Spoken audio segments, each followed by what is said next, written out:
Hello les fibromyalgiques, je m'appelle Maxime Ernet et je suis le fondateur du cabinet Epigénis, qui est un cabinet qui est spécialisé contre la fibromyalgie. Aujourd'hui, je vais répondre à une question qui m'a été envoyée au secrétariat. Et la question qui m'a été posée, c'est est-ce que la fibromyalgie est un diagnostic par défaut? Alors, c'est parti.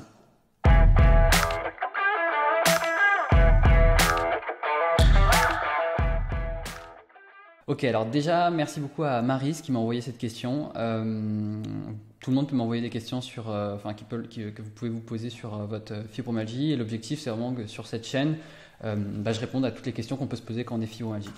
Donc aujourd'hui, on va parler de la fibromyalgie. Est-ce que c'est un diagnostic par défaut? C'est une question qui est très importante, à laquelle je n'ai pas encore répondu sur cette chaîne. Donc on va prendre quelques minutes pour essayer d'apporter ma compréhension de la maladie et plus particulièrement, donc est-ce que c'est un diagnostic par défaut ou pas qui est fait quand on est fibromyalgique.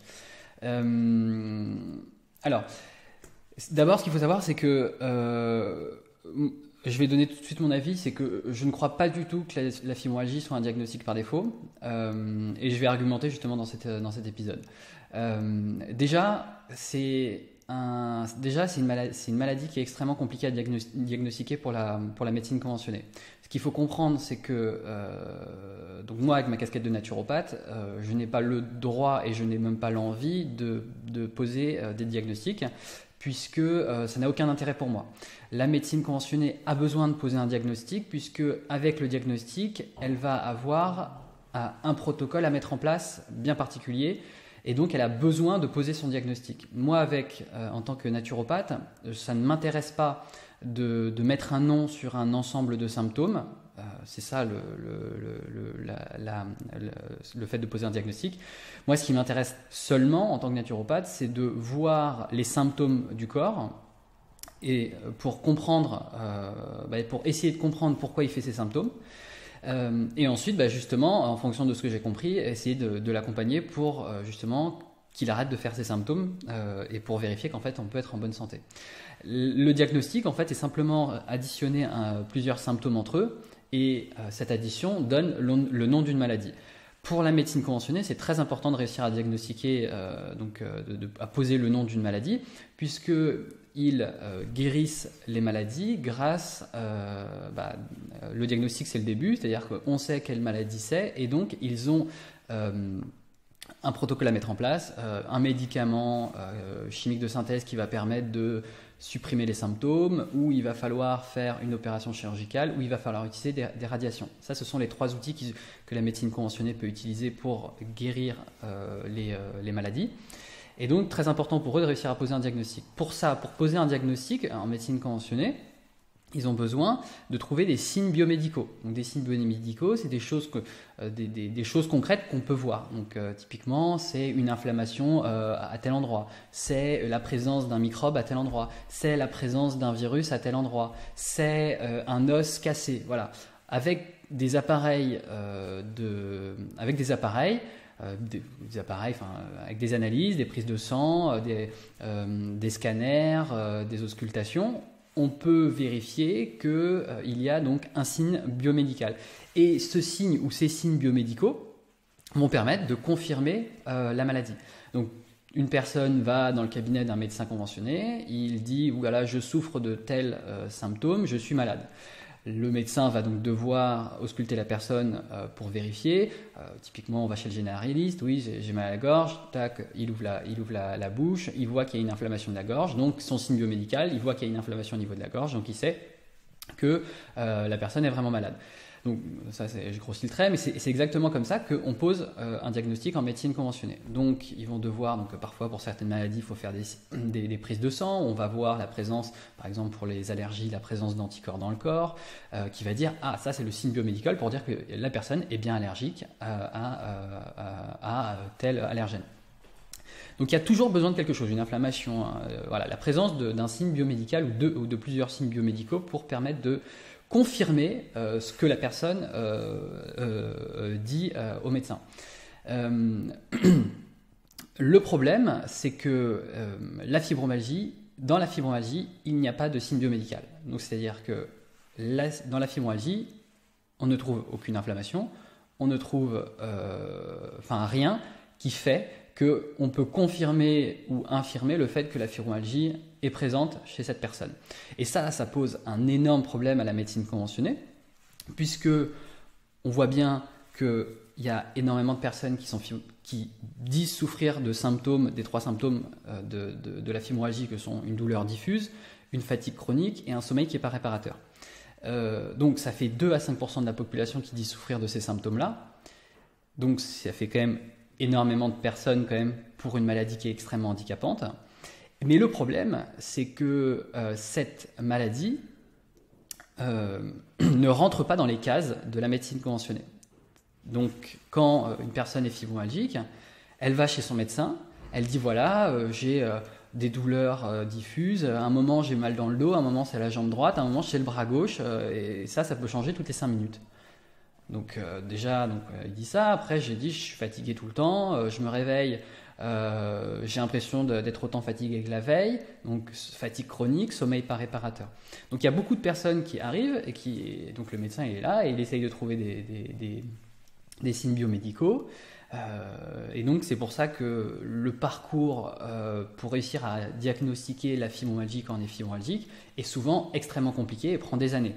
Alors maintenant ça s'améliore, il y a des gens qui en quelques mois maintenant peuvent réussir à être diagnostiqués fibromyalgiques, mais c'est vrai que encore maintenant, moi j'ai beaucoup de personnes qui viennent à mon cabinet, ça prend 2-3 ans encore pour poser le diagnostic de la fibromyalgie, sachant que quand on a posé le diagnostic de la fibromyalgie, ça va rien changer, c'est-à-dire que déjà on est content parce qu'on sait ce qu'on a, mais ça ne va pas régler notre maladie puisque la médecine conventionnelle n'a aucun moyen pour réussir à guérir cette maladie.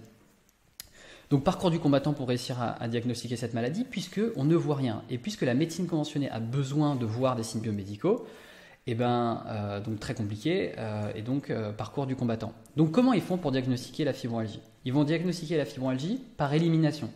Ça veut dire qu'ils ne vont jamais diagnostiquer donc, la fibromyalgie parce qu'ils voient quelque chose, puisqu'ils ne voient rien encore une fois, mais ils vont faire toutes les analyses des autres maladies qui pourraient répondre à ces critères-là, à ces caractéristiques. Et puisque à chaque fois on ne voit pas le signe biomédical pour la maladie qui pourrait répondre à ces symptômes, et ben on barre à chaque fois les maladies possibles, puisque les signes biomédicaux ne sont pas là. Et à la fin, puisqu'on n'a pas trouvé la maladie et que la personne dit qu'elle souffre encore des 3 symptômes de la fibromyalgie, eh bien on dit que, et à ce moment-là, on diagnostique la fibromyalgie. Donc on voit bien que quand même c'est un diagnostic qui est extrêmement long, extrêmement compliqué. Donc je ne crois pas que ça soit un diagnostic par défaut, parce que les diagnostics par défaut seraient des maladies, ça serait des diagnostics faits beaucoup plus facilement. Là aujourd'hui c'est un parcours du combattant rien que pour réussir à dire qu'on est fibromyalgique. C'est-à-dire qu'aujourd'hui il y a beaucoup de personnes qui sont fibromyalgiques et qui ne sont même pas diagnostiquées fibromyalgiques alors qu'ils ont vu énormément de médecins conventionnés. Donc je ne pense pas que ça soit un diagnostic par défaut parce que déjà pour toutes ces raisons. Et ensuite deuxièmement, il faut comprendre que la fibromyalgie c'est selon la médecine conventionnée, c'est pas une maladie, c'est un syndrome. Et parce que la différence entre un syndrome et une maladie, c'est que la personne vient dans le cabinet du médecin conventionné et dit voilà, je souffre de douleur, fatigue et d'un sommeil pas réparateur.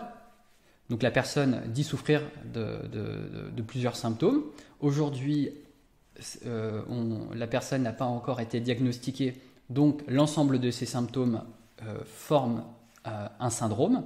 Donc je souffre de quelque chose, mais on ne sait pas encore ce que c'est. Et donc, pour que ce syndrome se transforme en maladie, soit considéré comme une maladie par la médecine conventionnée, il faut que le médecin trouve des signes biomédicaux. À partir du moment où le médecin conventionné ne trouve pas de signes biomédicaux ou des signes biomédicaux, il ne peut pas confirmer la maladie et donc poser le diagnostic. Et donc, la fibromyalgie ne reste qu'au stade de syndrome pour la médecine conventionnée. Alors moi, en tant que naturopathe, pour moi, la fibromyalgie est une maladie, hein, puisqu'à partir du moment où quelqu'un me dit qu'il souffre de quelque chose, bon, bah, je dis qu'il est malade, parce que je n'ai pas besoin de trouver de signes biomédicaux physiques pour me dire qu'il y a un problème, enfin, que c'est vraiment une maladie et que ce n'est un syndrome. Il n'y a pas de différence en réalité. Si la personne elle souffre, pour moi, c'est qu'elle est malade.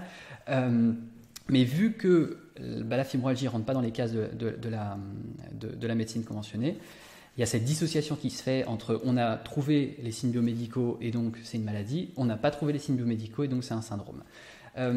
Donc aujourd'hui, sur la médecine conventionnée, ce n'est pas une maladie, c'est vraiment un syndrome, et c'est pour ça qu'elle est très mal reconnue, c'est pour ça que la MDPH ne la reconnaît pas vraiment, qu'on n'est pas reconnu, quand on est fibromyalgique, on n'est pas reconnu comme personne réellement handicapée, et le parcours du combattant si on veut y arriver. Alors je ne vais pas rentrer dans cette question, oui, il y a des personnes qui parfois y arrivent, mais ça reste des exceptions. La très grande majorité des personnes qui sont fibromyalgiques ne sont pas reconnues handicapées. Donc voilà, donc il faut aussi bien comprendre qu'aujourd'hui, quand on va voir des médecins conventionnés, une bonne partie de ces médecins, déjà peu de médecins connaissent réellement la fibromyalgie, hein, puisque ce n'est pas une maladie qui est reconnue, qu'ils ne trouvent pas de signes biomédicaux, donc c'est compliqué pour eux parce que ça ne rentre pas dans leur vision de la santé, de la maladie. Et donc c'est une maladie qui est très peu acceptée par la médecine conventionnée. Donc il y a quand même beaucoup, on va dire, de ce qu'on appelle des médecins fibrosceptiques, c'est-à-dire qui disent que cette maladie n'existe pas vraiment. Et donc ces médecins ne vont jamais diagnostiquer la fibromyalgie. Et moi, j'ai énormément de personnes qui viennent à mon cabinet, qui ont passé des années et des années à essayer de se faire diagnostiquer et qui n'ont jamais réellement réussi parce qu'ils sont toujours tombés sur des médecins qui pensent que cette maladie n'existe pas. Et quoi, je voulais dire quoi, voilà, donc diagnostic compliqué, et donc c'est un diagnostic qui est quand même fait, qui est très compliqué à être fait. Donc je ne crois pas que ce soit un diagnostic par défaut, puisque quand même quand on est diagnostiqué fibromyalgique, on a quand même passé des étapes, et ça nous a pris du temps et de l'énergie pour réussir à juste poser le diagnostic, sachant que même quand on a posé le diagnostic, on n'a pas réglé notre problème. Donc, moi, ce que j'ai pu voir, c'est que toutes les personnes aujourd'hui qui viennent à mon cabinet, par exemple, qui disent être fibromyalgiques, elles sont toutes fibromyalgiques. C'est-à-dire qu'il y a, en fait, les personnes ont souvent fait énormément d'analyses, etc. Que à chaque fois, le diagnostic, il est bon, puisqu'en fait, ils ont quand même énormément travaillé là-dessus pour réussir à poser le diagnostic. Ensuite, ce qu'il faut comprendre, c'est que quand même la fibromyalgie, elle répond à des caractéristiques bien spécifiques. Il y a des douleurs diffuses, donc les douleurs c'est quand même le point important, et c'est des douleurs un petit peu spéciales. C'est-à-dire que on va avoir mal dans tout le corps, et en fonction, toutes les 5 minutes, les douleurs elles peuvent changer. À un moment on peut avoir mal au niveau des épaules, 5 minutes plus tard ça sera la jambe gauche, 5 minutes plus tard ça sera l'avant-bras droite. Donc ça c'est quand même des caractéristiques bien spécifiques, genre tout le monde n'a pas ces symptômes-là. Première chose, les douleurs, hein, c'est pas une tendinite à un seul endroit bien figé pendant quelques temps. C'est vraiment des douleurs qui sont là au quotidien, plus ou moins fortes, et qui arrivent à des endroits différents dans la journée. Ensuite, en plus de ça, il y a une fatigue chronique. Donc, en plus, fatigue chronique, c'est-à-dire que même si, comme tout le monde, on peut être tous fatigués, là, les personnes fibromyalgiques sont toujours fatiguées quand même, épuisées. Et ça dure dans le temps. Donc ça aussi, c'est une caractéristique qui est extrêmement bien spécifique. Et ensuite, il y a une troisième caractéristique qui est vraiment encore propre à la fibromyalgie, qui est que le sommeil n'est pas réparateur. Et le sommeil pas réparateur, c'est-à-dire qu'à chaque fois que les personnes fibromyalgiques se réveillent, ils sont vraiment fatigués. Ils n'ont pas eu l'impression que leur nuit a été réparatrice. Alors que même une personne qui a passé une mauvaise nuit, déjà c'est de temps en temps, mais c'est moins pire que ce que les fibromyalgiques peuvent vivre quand ils se réveillent. Donc il y a quand même trois caractéristiques, les trois symptômes de la fibromyalgie sont quand même extrêmement spécifiques. Et donc, additionner ces trois symptômes et que la personne fasse ces symptômes, pour moi, le diagnostic par défaut, il est quand même très compliqué, puisqu'il faut quand même répondre à ces trois critères. Hein. Si on n'en a qu'un, là oui, mais si on répond à ces trois critères, on rentre complètement dans la vision, enfin dans la fibromyalgie. Et ensuite, on a aussi, parce que la fibromyalgie, même si c'est extrêmement handicapant et douloureux, il y a encore plein d'autres symptômes secondaires à la fibromyalgie. Et donc là, puisqu'en fait, la fibromyalgie, c'est le signal que le corps envoie pour dire que là, le corps est à bout et il va falloir changer quelque chose parce que là, il est complètement surchargé en toxines et donc il va falloir le détoxiner. Les personnes fibromyalgiques vont faire aussi beaucoup de symptômes secondaires à la fibromyalgie. Un principal, ça va être par exemple le fibrobrouillard.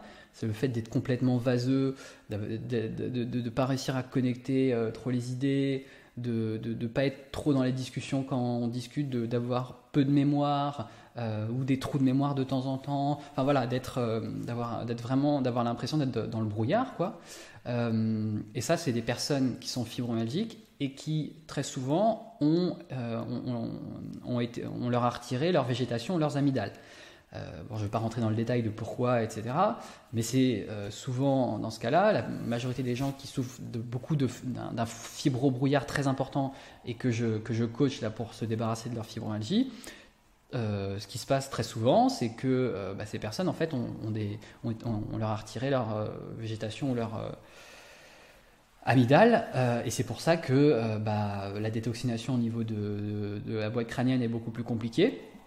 Et donc c'est pour ça qu'ils sont beaucoup plus dans le brouillard. Ça ne veut pas dire qu'ils ne peuvent pas s'en débarrasser, on réussit à ce qu'ils s'en débarrassent, mais ça prend plus de temps parce que justement ils n'ont plus les organes pour réussir à détoxiner plus facilement. Ensuite, quand on est fibromyalgique, on peut faire tous les symptômes possibles et inimaginables. Mais ce n'est pas propre à la fibromyalgie, c'est juste propre au terrain et au contexte de la personne qui est que le corps est complètement surchargé et que le corps là il n'en peut plus et donc il va faire tout et n'importe quoi. Donc on peut faire des migraines, on peut avoir des règles douloureuses, une difficulté à se concentrer, une irritabilité, problèmes de mémoire, des troubles gastro-intestinaux, constipation, diarrhée, syndrome du côlon irritable, Crohn, dysfonctionnement de la vessie, des petits picotements, des engourdissements, des sensibilités de la peau. Enfin bref, énormément de symptômes possibles et inimaginables qui sont secondaires à la fibromyalgie, qui sont à côté. Vraiment, les symptômes les principaux, c'est douleur diffuse, fatigue chronique, sommeil pas réparateur. Pour moi, c'est pas du tout un diagnostic par défaut, puisque c'est un diagnostic qui est déjà fait qui prend donc énormément de temps. Les médecins sont pas trop pro fibromyalgie, puisque ça montre quand même que il y a un truc qu'ils n'ont pas compris dans la maladie, et en plus ils savent pas comment l'accompagner, ils comprennent pas cette maladie, et donc c'est quand même très compliqué pour eux de dire que c'est une maladie, et ils disent que c'est pas une maladie, ils disent que c'est un syndrome pour l'instant. Donc pour moi non, pas du tout, parce que rien que quand on a ces symptômes là et qu'on essaye de se faire diagnostiquer, c'est très compliqué. Donc pour moi pas du tout, parce que à chaque fois que j'ai une personne par exemple qui vient à mon cabinet et qui a été diagnostiquée fibromyalgique ou pas, mais qui répond en tout cas aux critères de la fibromyalgie qui sont les douleurs diffuses, la fatigue chronique et le sommeil pas réparateur, à chaque fois qu'elle suit un programme personnalisé contre la fibromyalgie, à chaque fois, on réussit à vérifier qu'elle se débarrasse de la fibromyalgie. Parce qu'on travaille sur la cause de la maladie, on ne s'attaque pas juste aux symptômes. Le symptôme n'est rien, il faut s'attaquer à la cause du problème pour réussir à faire bouger les choses. Et donc, c'est pas du tout le cas. C'est-à-dire que si, imaginons, le diagnostic de la fibromyalgie était un diagnostic par défaut, ça voudrait dire que parfois, j'aurais des personnes qui ne sont pas fibromyalgiques, et donc mon accompagnement ne fonctionnerait pas puisque j'aurais tapé à côté, puisque j'aurais visé la fibromyalgie, alors que ces personnes seraient malades d'une autre maladie. C'est pas le cas. C'est-à-dire qu'à chaque fois, on réussit à vérifier qu'on peut se débarrasser de sa fibromyalgie. Par contre, moi, justement, avant de spécialiser mon cabinet sur la fibromyalgie, j'avais spécialisé mon cabinet sur une autre maladie avant, donc c'était les allergies. Et là, par contre, j'ai pu vérifier que les allergies étaient un diagnostic par défaut pour pas mal de maladies. Alors, je ne vais pas rentrer dans le détail parce que ça ne sert à rien, ce n'est pas l'objectif de cette vidéo, mais j'ai accompagné énormément de personnes allergiques à vérifier qu'on peut se débarrasser de ces allergies. Et pendant des années, j'ai fait ça.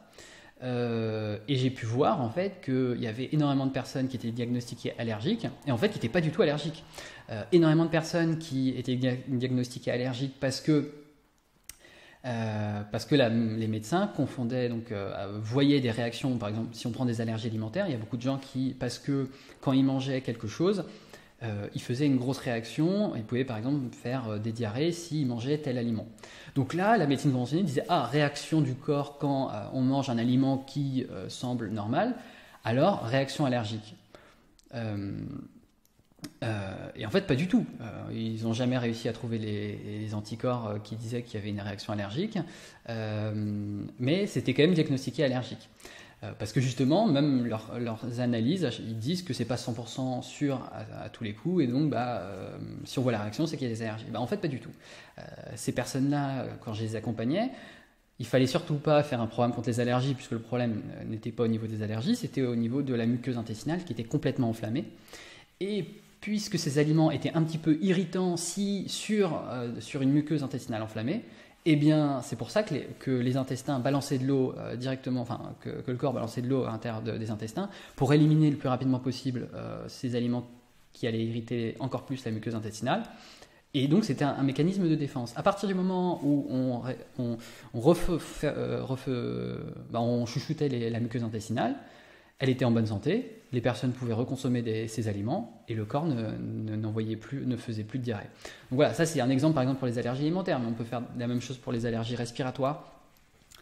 Beaucoup de personnes sont diagnostiquées avec des allergies respiratoires, alors qu'en fait, ils ne sont pas du tout allergiques. Ils n'ont pas du tout quand ils font des analyses, ils n'ont pas du tout d'anticorps contre les pollens, les poils d'animaux, etc. Et pourtant, ils réagissent. Et pourquoi ? Parce qu'en fait, c'est simplement qu'ils sont complètement surchargés au niveau ORL. Et donc, si on veut réussir à accompagner ces personnes, il ne faut pas travailler sur les allergies, puisque ça n'aura aucun impact. Il faut travailler au niveau ORL. Il faut drainer, faut nettoyer les toxines au niveau de la tête, parce qu'on est complètement surchargé au niveau ORL. Et à partir du moment où on a commencé à récupérer, on va dire, on a réussi à détoxiner au niveau ORL, qu'est-ce qui se passe ? Comme par miracle, la personne n'a plus les réactions qu'elle avait avec le pollen, les poils d'animaux, etc. Donc, la fibromyalgie, pour moi, c'est pas du tout un diagnostic par défaut. Par contre, il y a d'autres maladies, et j'ai pu le vérifier avec les allergies, par exemple, qui, elles, peuvent être très facilement un diagnostic par défaut. Maintenant, ce qu'il faut comprendre, c'est qu'il est complètement possible de se débarrasser de sa fibromyalgie. Et c'est l'objectif, justement, du cabinet que j'ai créé, Epigénise.